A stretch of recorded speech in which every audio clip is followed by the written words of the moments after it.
अहो आई, कायचे काहीच बोलून राहिले तुम्ही तर. असं काहून होईल?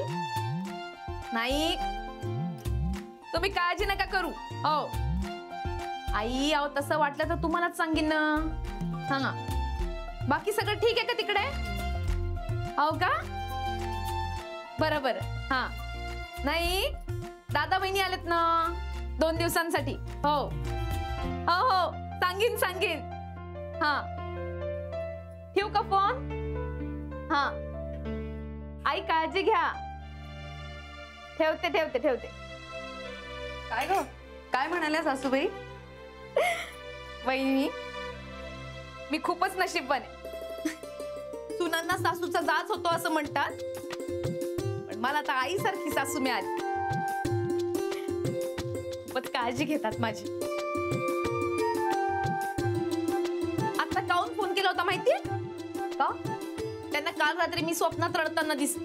काय सांगतेस काय?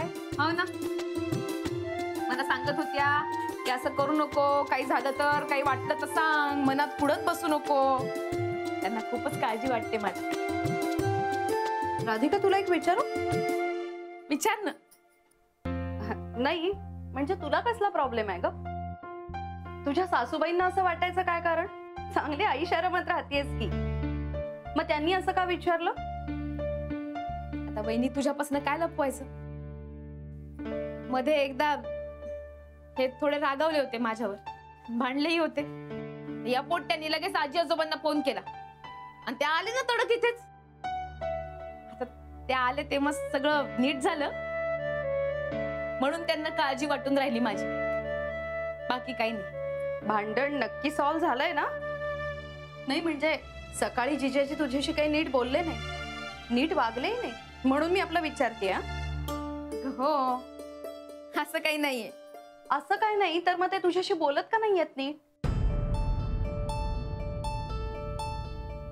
हे बघ राधिका, तुझा नवरा लाखात एक आहे ग. चांगली नोकरी, मोठा पगार, मोठं घर, म्हणूनच जप त्याला. अगं आजकालच्या मुली अशाच श्रीमंत माणसांच्या शोधात असतात. एखादीची चुकून वाईट नजर पडली तर सगळं संपून जाईल. कळतंय का? अगं तुला त्यांनी घरातून हाकलून दिलं म्हणजे कुठे जाणार आहेस तू? तुझं शिक्षण जेमतेम BA पर्यंत झालंय, हातात पैसाही नाही. स्वतःच काय होईल विचार केलायस का कधी? वहिनी, कायचे काही बोलते तू तर? असं काही होणार नाहीये. माझा यांच्यावर पुरा भरवसा आहे. ते म्हणतात ना 100% गॅरंटी, तसंच.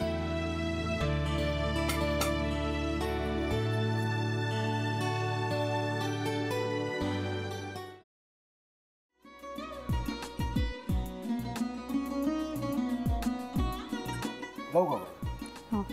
असाच लावू ना.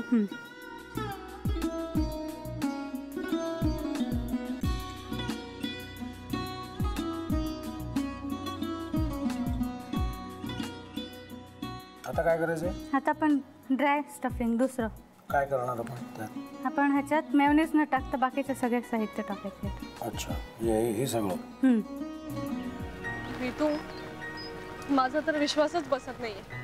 म्हणजे अगं बहिणी आमचं लग्न व्हावं म्हणून किती प्रयत्न करत होती, आणि ते सगळं करताना की शिवच्या आम्हाला माहिती पुरवते. नाही, मला नाही वाटत. गौरी, खूप चांगली आहेस गं, म्हणून तुला सगळं जगत चांगलं दिसतं. पण शिव उगाच बोलला असेल का? त्याच्यावर विश्वास नाहीये का तुझा? शिववर पूर्ण विश्वास आहे मी माझा. पण तो आता हे जे काही करतोय ना, म्हणजे निशा बहिणी समोर त्या राधिका सोबत फिरण्याचं नाटक वगैरे, ते त्याचा काही उपयोग होणार नाहीये. अगं असं कसं म्हणतो? अगं नीलिमा, जतीन भाईंचा कॉल आहे. हो माहितीये. रिसीव कर ना.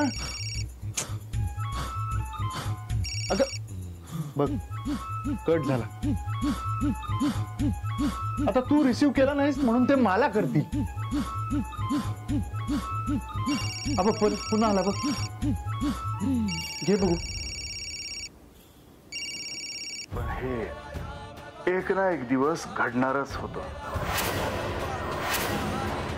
आता मला कळलं, तुम्ही 2 दिवस झाले काय सांगत होता ते. बनू हे संकेत असतात आणि हे ठरवून येत नसतात. मी बाहेर तुमची वाट बघते.